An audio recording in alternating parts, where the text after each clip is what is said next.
Hey guys, welcome to Tutorial Guru. Today I'll be showing you how to sign up for a Tome Storytelling AI online on your computer. And now let's dive right in.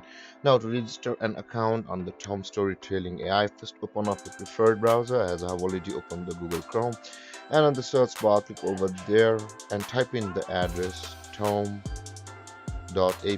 and hit on enter, and then we'll be directed to the home page of Tome AI. And like this over here guys, in order to try now in order to register an account on the Tome AI, you can see the try Tome at the middle of the screen. At the top right corner of the screen, you can click on either of these buttons to go to the registration process of the Tome AI. You can see over here guys, and after landing over here, you can see the continue with Google and the manual sign up process available for us.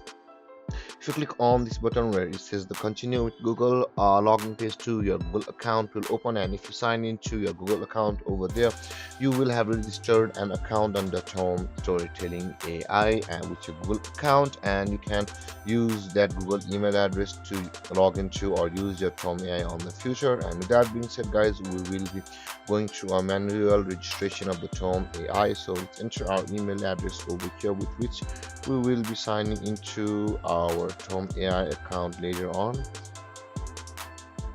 And of that, enter your password guys. Make it sure to make it at least 8 characters long. Make sure to input some capital letters, some numbers, and some extra special characters just to make it strong. And after doing all of these and after entering your credentials over here, simply click on continue, and on the next step you will be required to verify your Tome AI account on your computer.